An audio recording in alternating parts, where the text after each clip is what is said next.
Your drug test came back positive, the clinic administrator said flatly. I stared at her. The words made no sense. That's impossible, I replied. My voice sounded distant. She slid the paper across the desk. The results were unmistakable. My hands went cold. I'd never used drugs in my life. Not once. Not ever. I was 58 years old, a retired pharmaceutical research analyst, and someone had just told me I'd tested positive for methamphetamine. The fluorescent lights hummed overhead. The office smelled like disinfectant and fear. There must be a mistake, I said, but even as the words left my mouth, something in my chest twisted. A memory surfaced, a small detail I'd ignored weeks ago. My daughter Diella asking to use my bathroom. Diella, who'd been visiting more frequently. Diella, who'd seemed different lately. Watching me, always watching. The administrator was already moving on to the next patient. I was dismissed. I left the clinic with the positive result folded in my pocket, my mind spiraling through impossible explanations. The drive home took 40 minutes. I spent every second of it wondering if I was losing my mind. My home was a modest 2-story in the suburbs, the kind of place I'd bought after my divorce from Tamias 15 years ago. The garden out front had my prize roses, the ones I'd cultivated for a decade. Inside, everything was exactly as I'd left it that morning. The kitchen gleamed. The living room was organized. My life was orderly. Controlled. Safe. Or at least it had been. I sat at my kitchen table with the test results spread in front of me. The numbers were clear. The science was undeniable. But the reality was incomprehensible. I'd given samples at my annual physical 3 weeks ago. Routine, standard. Nothing unusual. Dr. Maror Lee had ordered the full panel as she always did. I'd thought nothing of it then. Now I couldn't stop thinking about it. I pulled out my phone and called my daughter. Diella answered on the third ring, her voice bright and casual, as if she hadn't just destroyed my entire world. "Hi, Mom. What's up?" she said. I opened my mouth, closed it. What could I even say? How do you accuse your own daughter of something so deliberately cruel? "I need you to come over," I finally managed. "Is everything okay?" she asked. There was something in her tone, not concern, but something else. Anticipation maybe, or satisfaction. "Just come over. Today, now." She arrived an hour later. Diella was 32, tall like her father, with sharp features and sharper eyes. She'd always been the difficult one, even as a child. Where my other daughter Eileen had been gentle and accommodating, Diella had been calculating and cold. I'd told myself it was just her personality. A phase. Something she'd grow out of. But standing in my living room now, looking at her face, I wondered if I'd ever really known her at all. "You look terrible," she said, dropping onto my sofa like she owned it.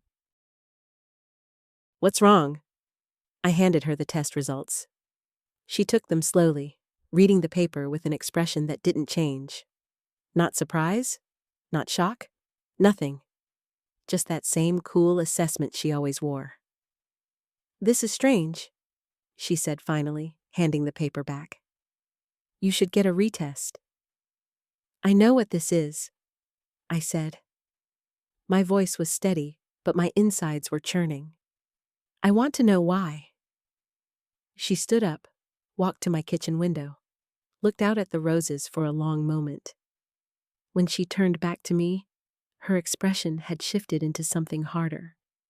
Something I'd never seen before, though maybe it had always been there, lurking beneath the surface. "You asked me why?" she said. "Because you deserve it." The words hit me like a physical blow. "What are you talking about?" "You've had everything handed to you your whole life," Diella continued, her voice cold and measured. "Your career, your house, your perfect retirement. And what do? You ignore me. You take Eileen's calls constantly. But when I call, you're too busy. You gave Eileen $50,000 for her business. But when I asked for help with my rent, you said you didn't have it. You're a hypocrite, Mom. A selfish, bitter hypocrite. I felt my legs weaken. I sat down hard on the nearest chair. Diela, I never— Yes, you did. She cut me off. And now everyone's going to know what kind of person you really are. When this gets out, when your friends find out you're a drug user, when your employers find out— I don't have employers anymore. I'm retired. Your colleagues, then, your professional contacts, the people who respect you, they'll all know. They'll all think you're a junkie. She smiled. It was the cruelest smile I'd ever seen. And the best part? There's nothing you can do about it. Because how are you going to explain this? That your daughter framed you? Who's going to believe that? I stood up. My legs were shaking now. How long have you been doing this? 6 months, she said. Every time you went to the bathroom, I collected samples. I kept them. I was waiting for the right moment, the right test, and Dr. Mara Lee was so helpful when I called her office and mentioned I was worried about your health, that I wanted to make sure your tests were thorough. She added extra screening without even questioning it. People are so easy to manipulate when you know what to say. The room spun. 6 months. She'd been planning this for 6 months. Every visit, every casual conversation, every time she'd asked to use my bathroom, it had all been calculated, deliberate, evil. Why would you do this? I whispered. Because I hate you, she said simply. Because you never loved me the way you loved Eileen. Because you made me feel small my whole life. Because I wanted you to feel what that's like. To feel powerless. To feel like your entire reputation is crumbling. To feel like nobody will ever believe you again. I reached for the counter. My fingers found the edge and held on. The granite was cold and solid beneath my palms. Real. Something real in a world that had suddenly become incomprehensible. I'm calling the police, I said. Go ahead, Diela replied. Tell them what? That I collected your urine? That's not illegal. I didn't forge anything. I didn't submit the samples myself. I just made sure they were available. What happens after that is on you, Mom. And on Dr. Mara Lee, who will probably lose her license when this gets investigated. I wonder what she'll say when they ask her why she didn't verify the chain of custody on your samples. I wonder if she'll blame you. I wonder if she'll say you were acting erratically, that you seemed unstable, that maybe you were using. She moved toward the door, paused, looked back at me with those cold, calculating eyes. You have 3 options, she continued. You can go to the police and watch your entire life implode as they investigate. You can keep quiet and let people think you're a drug user. Or you can give me what I want. What do you want? I asked, though I already knew. This had never been about justice or pain or even revenge. It had always been about money. $200,000, she said. Your retirement savings. Transfer it to my account, and I'll tell you where I kept the samples. I'll explain that I was angry, that I did something stupid, that I want to help you fix this. Dr. Mara Lee will verify that there was a contamination issue. Your test will be expunged. Your life goes back to normal. Everyone wins. Except me, I said. Especially you, Diela corrected. You lose money, but you keep your reputation. That's a fair trade, I think. Better than the alternative. She left before I could respond. I heard her car start in the driveway, heard her drive away. And then I was alone in my house with the test results and the horrible crystalline understanding that my own daughter had orchestrated my destruction. I didn't call the police that day. I didn't call anyone. Instead, I sat in my kitchen and tried to understand how I'd failed so completely as a mother that my child could look me in the eye and smile while threatening to destroy me. The answer, I suspected, was that I hadn't failed. Or rather, I had, but not in the way Diella claimed. My failure had been in not seeing her for what she was, in not protecting myself, in believing that blood meant something. The next morning, I called my other daughter. Eileen was 40 years old, married with 2 children, living 3 hours away in the city. She'd always been the responsible one, the good one, the daughter I'd never had to worry about.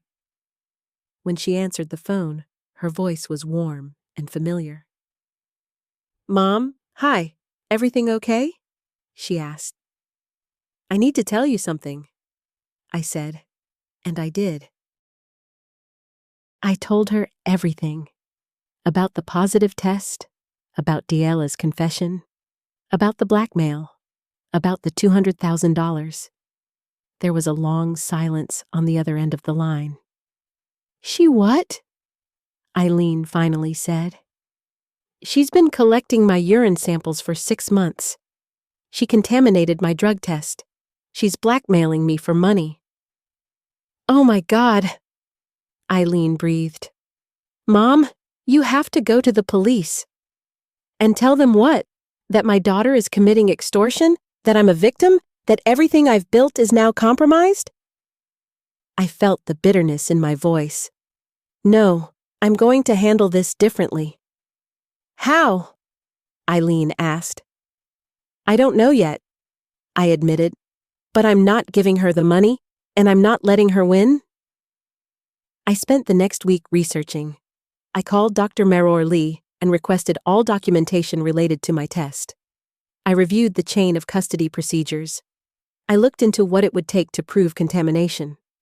I learned that while Diella was technically correct that collecting someone's urine wasn't illegal, submitting falsified samples to a medical facility under false pretenses was fraud. And if she'd impersonated me or used my identity in any way, that was identity theft.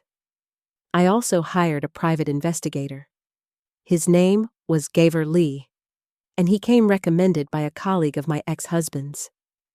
Gaver was in his 60s, with the kind of weathered face that suggested he'd seen every kind of human depravity and had made peace with it. I told him what I needed. "I need to know if she's done this before," I said. "I need to know if there are other samples, other tests, other people she's blackmailed." Gaver nodded slowly. "That's going to be expensive," he said. "I don't care," I replied. He got to work. 2 weeks later, he called me into his office. What he'd found made my blood run cold. Diella had done this before. Multiple times. There were at least 7 other people she'd targeted. A neighbor, a coworker, her ex-boyfriend, a woman she'd met at a yoga class. All of them had received positive drug tests. All of them had been blackmailed. And all of them had paid. Some had paid thousands. Some had paid tens of thousands. One woman, a teacher named Willaella Wilson, had paid $150,000 before finally going to the police. The police had investigated, but without concrete evidence of the sample tampering, the case had gone nowhere. Diella had claimed it was all a misunderstanding, a prank that had gone too far. The charges had been dropped. "She's been doing this for 3 years, Gaver told me. "At least that we can document. The money's been going into a shell company she set up in her boyfriend's name. A man named Meror Lee." My stomach dropped. "Meror Lee? That's Dr. Meror Lee's nephew." "Yes," Gaver confirmed. "And Dr. Meror Lee has been receiving payments from that company. Payments that, when you look at the timing, coincide exactly with the contaminated tests. So, Dr. Meror Lee wasn't just complicit. She was actively involved. She'd been helping Diella, verifying the false tests, providing access to samples, probably coaching her on what to do. The betrayal of that realization was almost worse than Diala's. "What do we do?" I asked. "We go to the police with everything," Gavor said. "We give them the documentation. We give them the names of the other victims. And we let the legal system do its job." I went to the police the next day. I brought Gavor with me. I brought all the documentation. I told them everything. The detective assigned to my case was a woman named Tina Anna Davis, sharp and thorough, with the kind of expression that suggested she'd heard a lot of terrible stories and believed all of them. "This is serious," she said, reviewing the files. "If what you're saying is true, your daughter and Dr. Lee are looking at fraud, extortion, identity theft, and potentially conspiracy charges. We're going to need to move carefully, but we're definitely going to investigate." The investigation took 3 months. During that time, I lived in a state of suspended animation. I couldn't work. I couldn't focus. I couldn't do anything but wait and wonder what would happen next. Diela called me several times, her voice growing increasingly frantic as she realized something was wrong. I didn't answer. I let her calls go to voicemail. On a Tuesday in March, Detective Tina Anna Davis called me at home. "We've made arrests," she said. "Your daughter and Dr. Mara Lee are in custody. We've secured warrants to search their properties. We've recovered documentation of all 7 victims. We're moving forward with charges." I felt something inside me release. Not relief, exactly. Not satisfaction. Something more complicated than that. Something that felt like the beginning of understanding that I might actually survive this. The trial took 8 months. Diala's defense was that she'd been acting alone, that Dr. Maror Lee knew nothing about the sample contamination, that everything had been a misguided attempt to get her mother's attention. It was a weak defense, and it fell apart quickly when the prosecution presented the financial records showing Dr. Maror Lee's payments. When they presented the emails between Diala and her boyfriend discussing the scheme. When they presented testimony from the other victims. On a cold November morning, the jury returned a guilty verdict. Diala was convicted of extortion, fraud, and identity theft. Dr. Maror Lee was convicted of conspiracy and fraud. They were both sentenced to 5 years in prison. I sat in the courtroom gallery and watched my daughter's face as the verdict was read. She looked shocked, betrayed, as if she couldn't believe that her own mother would turn her in, as if justice wasn't supposed to apply to her. I felt nothing. That was the most disturbing part. I felt absolutely nothing. After the trial ended, I had to figure out what came next. My life had been fractured. My reputation had been damaged. The positive drug test was still on record, though it had been expunged from my official file.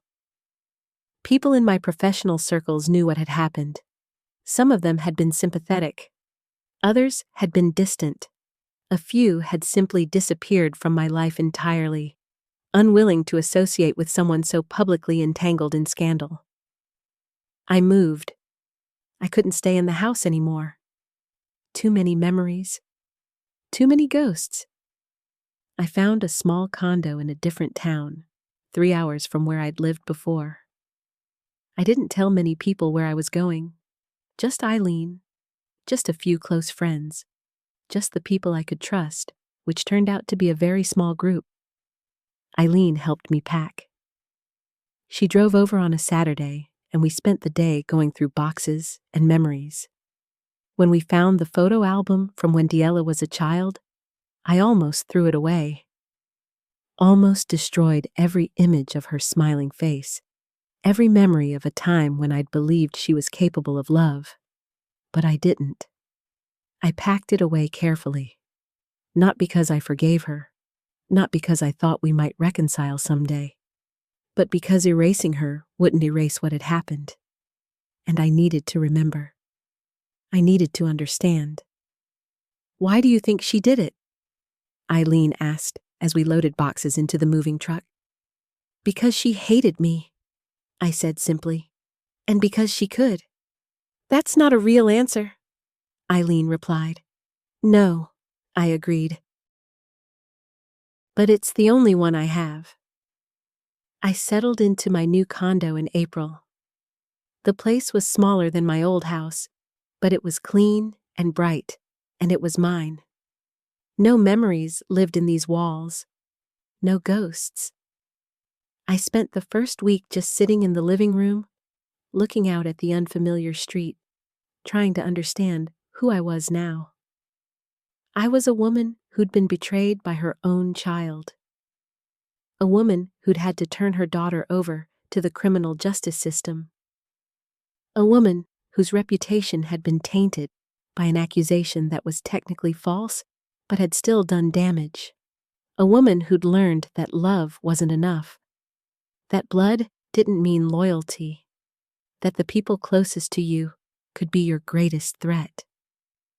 I was also a woman who'd survived, who'd fought back, who'd refused to be destroyed by someone else's cruelty, who'd chosen to seek justice even when it cost her everything. I wasn't sure which version of myself I wanted to be, but I knew I couldn't be both. I started therapy. A woman named Avara Lee, recommended by my doctor, who specialized in family trauma. Avara was in her 50s, with kind eyes and the kind of listening presence that made you feel heard. We met once a week for 2 years. We talked about Diayela, about Tamayas, about Eileen, about the ways I'd failed as a mother and the ways I'd succeeded, about the guilt I carried for turning my daughter in, about the anger I felt at her for making me do it. You didn't make her do anything, Avara said one day. She made her own choices, and you made yours. You chose to protect yourself. You chose to seek justice. Those weren't failures. Those were acts of survival. But she's my daughter, I said. She is, Avara agreed. And that's the tragedy. She's your daughter, and she chose to hurt you. That's not your fault. I'm 59 now. 3 years have passed since Diayela's trial. She's serving her sentence in a minimum security prison 4 hours away. She's written me letters. I haven't read them. I'm not ready.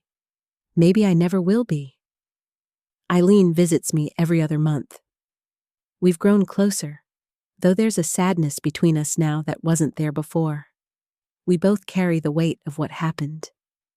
We both carry the knowledge that family can be a weapon, but we also carry the knowledge that family can be a refuge, that Eileen chose to believe me, that Eileen chose to stand with me.